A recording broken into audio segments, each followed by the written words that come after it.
অভূতপূর্ব রান্না, দারুণ স্বাদ। এভারগ্রিন 757 চ্যানেলে আপনাদের স্বাগত। আজ স্কোয়াশ রান্না করব ভিন্ন প্রকারে। ভিডিওটা সম্পূর্ণটা দেখার জন্য অনুরোধ রইল। Please like, share and subscribe. এর জন্য স্কোয়াশ নিয়েছি, কচি স্কোয়াশ। স্কোয়াশগুলি খোসা ছাড়িয়ে এভাবে কেটে নিয়েছি, ধুয়ে নিয়েছি। আলু কেটে জলে রেখেছি, লাল হবে না। পাকা টমেটোর বিচি ফেলেছি। মশলা নিয়েছি পেঁয়াজ, রসুন, কাঁচা লঙ্কা। জারের মধ্যে নিয়েছি জল দিয়ে, অল্প জল দিয়েছি। জল দিয়ে মেশিনে পেস্ট করে নেব, শিলনোড়ায়ও করা যায়।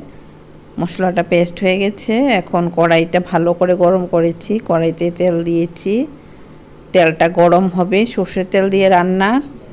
ভালো করে গরম হলে ভালো, না হলে কাঁচা তেলের গন্ধ করবে। তেলটা গরম হয়ে গেছে। এখন শুকনো লঙ্কা তেলের মধ্যে দিয়ে দিচ্ছি। অল্প তেলেও রান্না করা যায়, আবার বেশি তেলও দেওয়া যায়। মশলা নিয়েছি জিরে, কালো জিরে, মৌরি, মেথিদানা। এই তেলে মশলাগুলি ভাজা হবে লাইট ব্রাউন হয়ে। মশলাটা ভাজা করে নিচ্ছি। মশলাটা সুন্দর গন্ধ বেরোচ্ছে। লাইট ব্রাউন হবে, তাহলেই রান্নাটা ভালো হবে। মশলা ভাজা হয়ে গেছে। এখন ওই যে পেঁয়াজ, রসুন, কাঁচা লঙ্কা পেস্ট করেছিলাম, এটা দিয়েছি এখন মশলার মধ্যে। পেঁয়াজ মশলা দিয়ে দিলাম। লাল কাশ্মীরি লঙ্কার গুঁড়ো দিয়েছি, ঝালের জন্য তো কাঁচা লঙ্কা দিয়েছি। এখন মশলাটা এখন কষিয়ে নেব।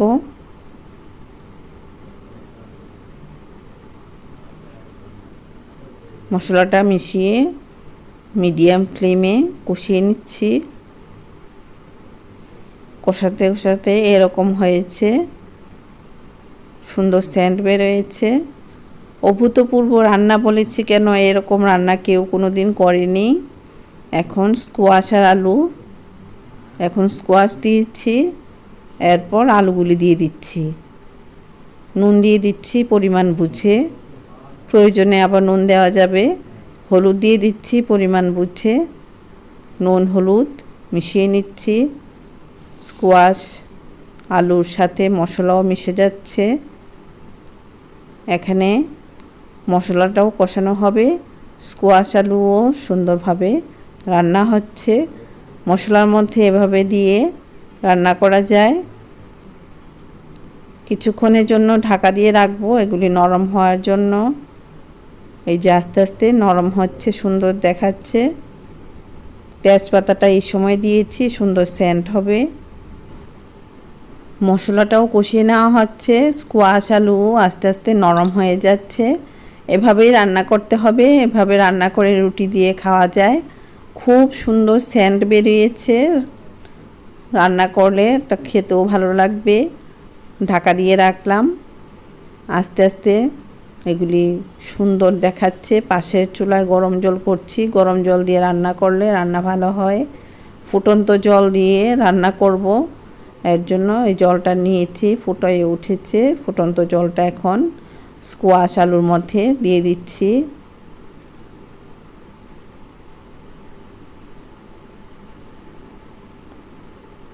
এভাবে গুছিয়ে দিচ্ছি, এগুলি সুন্দরভাবে যাতে সেদ্ধ হয় ওইদিকে লক্ষ্য রেখে। জল দিয়েছি ঝোলের জন্য, এর জন্য নুন দিচ্ছি। নুনটা মিশিয়ে নিচ্ছি।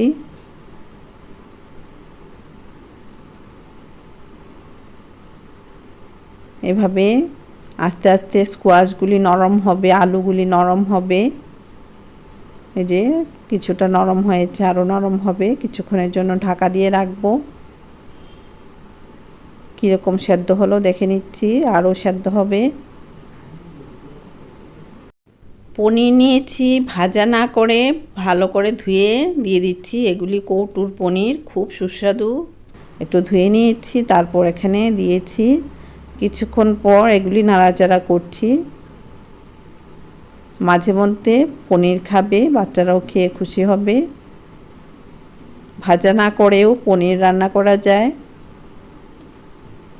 পাকা টমেটোর বিচি খাওয়া ভালো না, পাকা টমেটোর বিচি ফেলে পাকা টমেটোগুলি দিয়ে দিচ্ছি।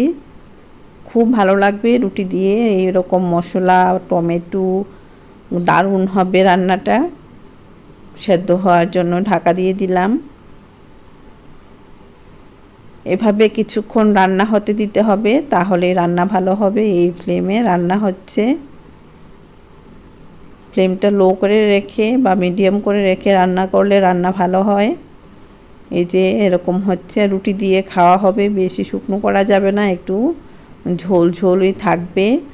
আলুও ঝোলটা টেনে নেবে। আর স্কোয়াশ কীরকম সেদ্ধ হলো দেখে নিচ্ছি। আস্তে আস্তে সেদ্ধ হচ্ছে আর সুন্দর গন্ধ বেরোচ্ছে। রুটি দিয়ে, ভাত দিয়ে, পরোটা দিয়েও খাওয়া যাবে। সব কিছু গুছিয়ে আবার ঢাকা দিয়ে দিলাম।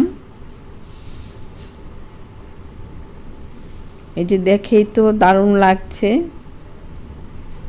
খুব সুন্দর হয়েছে রান্নাটা। আলুটা, স্কোয়াশটা সেদ্ধটা কীরকম হলো, ভালো সেদ্ধ হলে ভালো। ঢাকা দিয়ে দিলাম। রান্নাটা খুব সুন্দর হয়েছে। এভারগ্রিন 757 চ্যানেলের পাশে থাকবে, ভালো ভালো রান্না দেখতে পারবে। বেল আইকনটা প্রেস করবে, তাহলে নতুন রান্নার নোটিফিকেশান সবার আগে আপনার মোবাইলে পৌঁছে যাবে। এই যে রান্নাটা করে খাবে, আমার খুব ইচ্ছে। ভালো থাকো, সুস্থ থাকো, ধন্যবাদ।